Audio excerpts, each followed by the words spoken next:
Welcome to other tutorial.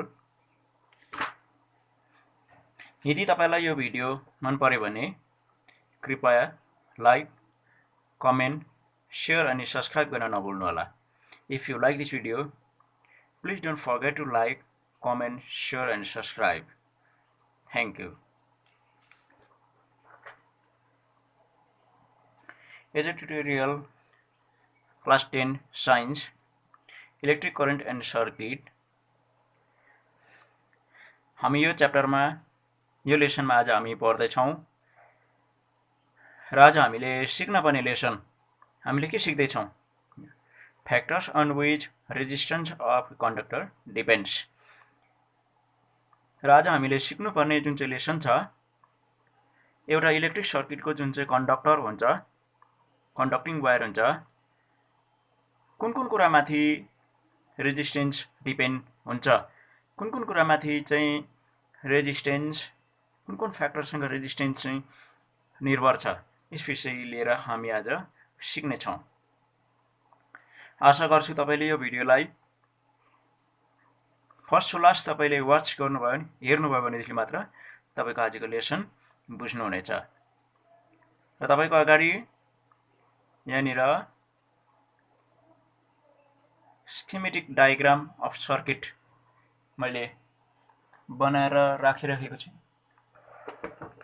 देखाइराखेको छु तपाईले देख्नु हुँदैछ यो activity 12.3 text book CBSE science text book को आधारमा हो र यसलाई बुझाउनको लागि यो प्रकारको जुन चाहिँ एउटा सर्किट डायग्राम मैले बनाइराखेको छु हामीले अगाडिको भिडियोमा हामी के देख्दै थियौं भन्दाखेरि जुन चाहिँ एउटा सेलको जुन चाहिँ एउटा सिम्बोलिक छ यसमा यता पोजिटिभ र दाहिनेपट्टि नेगेटिभ गरेर पढेको थियौं आज हामीले यता दाहिनेपट्टि पोजिटिभ गरेर पढ्दै छौं जता पनि होस् पोजिटिभलाई हामीले यता राख्यो भने करेन्ट यो डिरेक्सनमा फ्लो हुन्छ भने पोजिटिभलाई दाहिनेपट्टि राख्दा करेन्ट यताबाट हुन्छ कुरा एउटै हो र यो कुराहरू स्पष्ट गर्नको लागि नै मैले यो घरि उता घरि यता गरेर गरेको हुँ र आज हामीले र आजको लेसनलाई हामीले बुझ्नको लागि चाहिँ जुन चाहिँ एउटा सर्किट छ त्यो सर्किट देख्नु हुँदैछ यहाँनिर बल्बहरु जोडिन्छ यही कुनै पनि एउटा रेजिस्टेन्स भन्ने कुरालाई कनेक्ट गरिन्छ सर्किटमा यहाँनिर तपाईले देख्नु हुँदैछ बल्बलाई चाहिँ एब्सेन्ट गरिएको छ यहाँ बल्ब छैन त्यसो भएपछि यो सर्किट के छ कम्प्लिट छैन अथवा यो सर्किट चाहिँ कन्टिन्युअस छैन अब यो ग्याप किन राखिएको भन्दाखेरि चाहिँ हामीले आज रेजिस्टेन्सलाई बुझ्नको लागि अब यो ग्यापलाई तपाईले विभिन्न प्रकारको पिस अफ वायरलाई तपाईले राखेर तपाईले कम्प्लिट गर्नुहोस् त्यसपछि एमिटरको रिडिङलाई तपाईले राम्रोसँग विचार गर्नुहोस् त्यसलाई रिड गर्नुहोस् कस्तो कस्तो आउटकम दिँदो रहेछ त्यो बुझ्नको लागि त्यो हेर्नको लागि हामी अब सुरु गर्दैछौं सबभन्दा पहिलो यही सर्किट हो यो सर्किटमा अब हामी एउटा सर्किटलाई पूरा गर्दै छौं नाइक्रोम वायर केस 1 हामीले जुन लेन्थको एउटा नाइक्रोम वायर लगाएर हामीले यसलाई कनेक्ट गरेका छौं नाइक्रोम वायर भन्नाले यो एउटा एलोय हो जसमा चाहिँ क्रोमियम र निकल 80% क्रोमियम 20% यसरी मिसाएर बनाइएको एउटा मटेरियल हो एलोय हो र यो वायरलाई युज गर्दैछौं हामी यो वायर हामी लगाएर एमिटर तपाईले रिडिङ गर्नुस् यो एमिटरले र यहाँनिर सेल छ जति छ है यहाँनिर तपाईले एमिटर रिडिङ तपाईले 0 पाउनु हुने छैन सम्झिनुस् एमिटर 1 एम्पियर आयो भनेर जति पनि आउँछ सम्झिनुस् 1 आयो भनेर यो फर्स्ट केस अब सेकेन्ड केसमा हामी जाँदै छौं अर्को तपाईले हेर्नु हुँदैछ तपाईले यहाँ देख्नुभयो यसको लेन्थ कति छ मैले एल लेखेको छु। एलले बुझाउँछ लेन्थ अफ द वायर। तर तपाईँले यहाँनिर देख्नु हुँदैछ लेन्थ डबल गरिएको छ। यो सिधै नगएर यो प्रकारको ब्यान्ड भएर गएको हामी तपाईँले देख्नु हुँदैछ। यसो गर्दाखेरि पनि तपाईँको के भयो, सर्किट कम्प्लिट भयो। भन्न चाहेको यहाँबाट के भन्दाखेरि यही लेन्थको वायरलाई जस्ट डबल गर्दाखेरि एल छ, 2 लेख्नुको मतलब यही एललाई डबल गर्नु हो भने चाहिँ अलिकति हामीले वायरको लेन्थलाई चाहिँ बढाउँदाखेरि के हुँदो रहेछ भनेर त्यो विचार गर्नको लागि हो। यो बढाएर हेर्दाखेरि एमिटर हेर्दाखेरि चाहिँ हामीले के आउटकम पाउँछौँ भन्दाखेरि चाहिँ अघि जति आएको थियो नि करेन्ट रिडिङ, एमिटर रिडिङ, यसमा चाहिँ तपाईँले पाउनुहुनेछ एमिटर रिडिङ यो डबल तार लगाइसकेपछि जस्ट त्यसको आधी, हाफ अफ द, सबैले सम्झिनुहोस् यहाँनिर 10 एम्पियर आएको थियो भने तारलाई डबल बढाउँदाखेरि चाहिँ 5 मा झरेको हामी पाउँछौँ। र यहाँबाट हामीले के बुझ्छौँ भन्दाखेरि वायरको जति लेन्थ हामी बढाउँछ त्यति नै करेन्ट कम्ती हुन्छ र रेजिस्टेन्स बढ्छ भन्ने कुरालाई यहाँबाट हामी बुझ्दैछौँ। अब फेरि हामी वायर 2, अब वायर 3 मा हामी जाउँ। नाइक्रोम वायरै हो, नाइक्रोम वायर, तर यसको थिकनेस चाहिँ बढेको छ। भन्नु मतलब चाहिँ अघिको थिन वायर थियो त्यही थिन वायरलाई डबल गरेको छ। यो 3 मा चाहिँ तपाईँले देख्नुहुँदैछ त्यही नाइक्रोम वायर हो, तर त्यसको थिकनेस चाहिँ अलिकति मोटो प्रकारको तारलाई लगाएर सर्किट कम्प्लिट गरेको छ। र यसको लेन्थ चाहिँ जतिसुकै होइन, यसको पनि होइन, फर्स्टमा जति हामीले युज गरेको थियो केस 1 मा, वायर 1 मा त्यही लेन्थको, तर थिकनेस चाहिँ बढाएर। यसो गर्दाखेरि अब एमिटर रिडिङ के देखाउँछ त भन्दाखेरि चाहिँ तपाईँले साँच्चीकै एउटा एमिटर युज गरेर तपाईँले आफ्नो घरमा पनि ब्याट्री प्रयोग गरेर यदि तपाईँको घरमा एमिटर छ भने तपाईँले आफै पनि गर्न सक्नुहुन्छ। र आज चाहिँ हामी एउटा पेजद्वारा हामी लेखेर नै है बुझेर हामीले बुझ्ने कोसिस गरिराखेको छौँ। र यहाँबाट म यो डायग्रामबाट म के कन्क्लुड गर्न चाहेको भन्दाखेरि चाहिँ जब हामी थिकनेस बढाउँछौँ नि वायरको थिकनेस बढाउँदाखेरि चाहिँ करेन्ट रिडिङ के भयो, फेरि बढ्यो, धेरै करेन्ट बढ्यो। र अब तपाईँले बुझ्नुहुँदैछ अझै एउटा केस छ।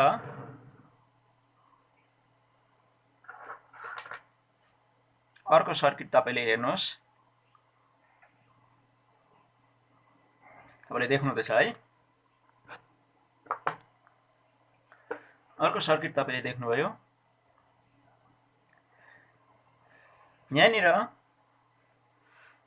ब्लू, तर यहाँ चाहिँ रेड मैले देखाउनुको कारण चाहिँ नाइक्रोम वायरको बदलामा फेरि हामीले के गरेको छौँ,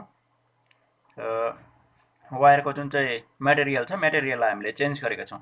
डिफ्रेन्ट मेटलको मेटेरियल चेन्ज गरेर यसमा कपर वायर युज गरेका छौँ। के देखाउँछ त भन्ने कुरालाई हामी यहाँ बुझ्नको लागि हो। र हामीले जहिले पनि सर्किट तार भइहाल्यो भनेर हामीले सोच्छौँ, र त्यस्तो हुँदैन। मेटेरियलमाथि पनि डिपेन्ड हुन्छ रेजिस्टेन्स। मतलब कपर वायर लाउँदा या त योभन्दा कम्ती हुन्छ या त बेसी हुन्छ है, मेटेरियलमाथि डिपेन्ड छ। र यहाँसम्म हामीले यो विभिन्न प्रकारको लेन्थहरू है, थिकनेसहरू, यो थिकनेसलाई चाहिँ क्रस सेक्सन एरिया पनि भनिन्छ। क्रस सेक्सन एरिया भनेको चाहिँ जस्ट यसलाई हामीले कटिङ गरेपछि सर्कल सेप या आउँछ, कुनै पनि सेप आउँछ, त्यसको एरिया जति बेसी बढाउँछौँ है, मोटो तारको धेरै एरिया आउँछ र थिन वायरको कम्ती एरिया आउँछ।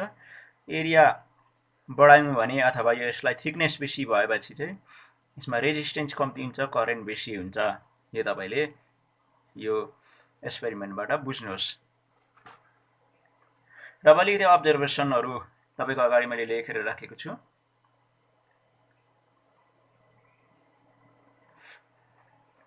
फर्स्ट केसमा करेन्ट फ्लो हुन्छ जति पनि आउँछ।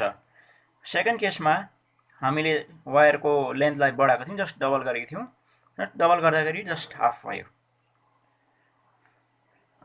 थर्ड केसमा हामीले वायरको थिकनेसलाई बढाएको थियौं, करेन्ट आईले डिनोट गर्छ, त्यो इन्क्रिज हुन्छ भन्नु मतलब करेन्ट बढ्छ। किन करेन्ट बढ्यो?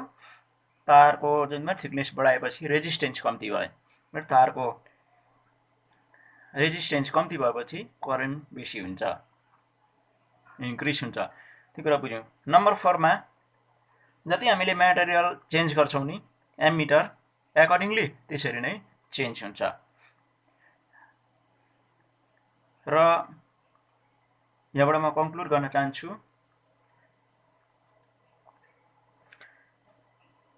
आजको जुन चाहिँ टपिक थियो त्यो टपिक अनुसार भन्नुपर्दाखेरिमा चाहिँ हाम्रो जुन चाहिँ रेजिस्टेन्स चाहिँ के माथि डिपेन्ड हुँदो रहेछ भन्दाखेरि चाहिँ लेन्थ अफ द वायर। तपाईले अझै राम्रो बुझ्नुहोस्, जति तारको लेन्थलाई तपाईले बढाउनुहुन्छ त्यति नै रेजिस्टेन्स बढ्छ। यिनीहरु डाइरेक्टली प्रोपोर्सनल। डाइरेक्टली भन्नाले